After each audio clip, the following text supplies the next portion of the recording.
Hello students, आज हम लोग डिस्कस करने जा रहे हैं एक्सपोनेंट्स के बारे में। क्या होता है एक्सपोनेंट्स, इसको कैसे एक्सप्रेस करते हैं, क्या क्या इसके फार्मूले होते हैं, इसके बारे में हम डिस्कस करने जा रहे हैं। तो एक टर्म है हमारा, इस टर्म के बारे में हम डिस्कस करेंगे -a⁴n, जहाँ पे n हमारा कोई भी इंटीजर है। तो इसको हम लोग रिकॉल कर सकते हैं यहाँ पे जब एक n जो है इवन हो जाए या n एक बार ऑड हो जाए, तो इसका निष्कर्ष यह निकलता है कि n इवन का मतलब या तो n आपका 0 हो जाए, 2 हो जाए, 4 हो जाए, 6 हो जाए या 8 हो जाए एटसेट्रा, कोई भी एक इवन नंबर हो। या ऑड का मतलब आपका कि 1, 3, 5, 7, 9 etcetera which is multiple of 3 or any odd number. So we discuss about powers of 0 is any natural numbers or any integers such as -2. n is integer. n is integer, कोई भी एक integer हो। तो मान लीजिए अगर हम लोग रिकॉल कर रहे हैं इसको, n की वैल्यू यदि इवन ले रहे हैं यानी 0 ले रहे हैं तो यहाँ पे वैल्यू 1 होगा। यदि -2 लेंगे तो इसका मतलब यह होगा कि 2 × 2 यानी -2 में -2 का मल्टीप्लाई होगा। तो जब माइनस का माइनस में मल्टीप्लाई होगा तो हो जाएगा वैल्यू पॉजिटिव, यानी गिव्स करेगा आपको 4। ऐसे ही आपका -2⁴ हो तो क्या देगा, -2 × -2 × -2 4 times which is even number. Then 2 times multiply minus negative sign, it gives positive sign. Then multiply it gives positive sign, and multiplying it gives positive sign, and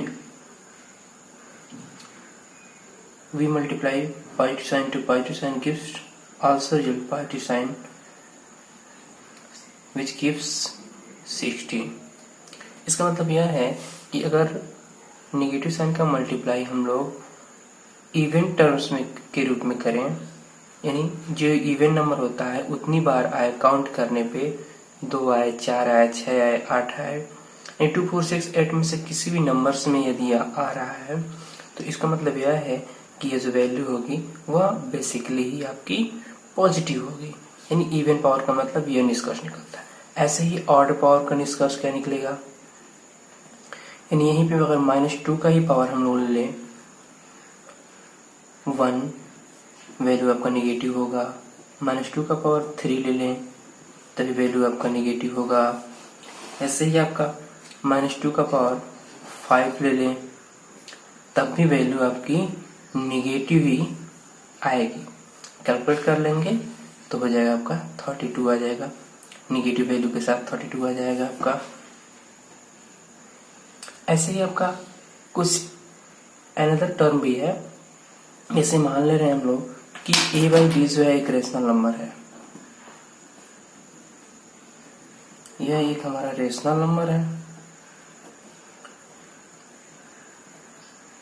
यह जो रेशनल नंबर है हमारा a/b के form में है, तो यह a/b के फॉर्म में है। तो यदि इसको हम मल्टीप्लाई करें n टर्म्स के रूप में, इसको पावर के रूप में इसको लिख रहे हैं, राइट कर रहे हैं, तो इसको हम लोग ऐसे भी लिख सकते हैं a/b × a/b। इसका मल्टीप्लाई n टाइम्स करेंगे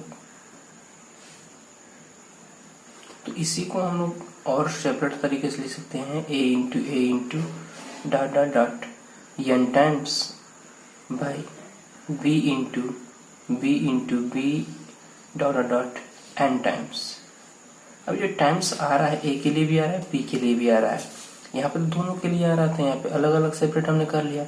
तो इसका मतलब यह जो n टाइम्स है यानी n बार आ रहा है, तो यह जो n है a के ऊपर आ जाएगा, तो वैल्यू हो जाएगी a पे पावर n बाई b पे पावर n। इसी को हम लोग सेपरेट कर सकते हैं क्योंकि पावर जो है इसका सेम है, तो इसको लिख सकते हैं a पे पावर a बाई b का पावर n। इस तरह से फार्मूला हो जाएगा हमारा a बाई b का पावर यदि n हो तो यह जो वैल्यू होगी इसके पावर के इक्वल हो जाएगी, या इस तरह के फॉर्म में यह इक्वलिटी को रिप्रेजेंट करेगी। I hope you are understand this terms.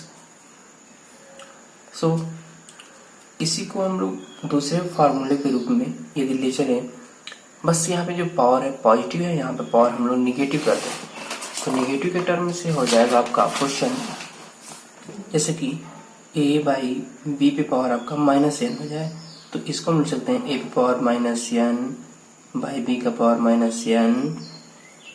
इस b को टर्म को ऊपर करेंगे तो ऊपर लिखेंगे इसको b पे power plus n and a पे पावर प्लस n, क्योंकि इसको जब नीचे टर्म से ऊपर ले जाएंगे तो नेगेटिव साइन हमारा जो होता है पॉजिटिव हो जाएगा, तो हो जाएगा आपका b पे पावर n बाई a पे पावर n। एक चीज़ को हमेशा आप ध्यान रखिएगा, a बाई बी यदि यहाँ पे लिखा गया है इससे पावर n है तो इसको बोलते हैं पावर और इसे बोलते हैं बेस। इसको इस फॉर्म में भी लिख सकते हैं 2 की पावर 4 है तो इसे बोलेंगे पावर, इसे बोलेंगे बेस। इसके अलावा अन्य कुछ फैक्टर्स टर्म है, जैसे कि आपका पहला है फार्मूले के रूप में है a बाई बी पे power m into a by B का पावर n। यहाँ पे देखिए कि a बाई बी दोनों इक्वल है, जब यह बेस हमारा इक्वल है, ठीक ना,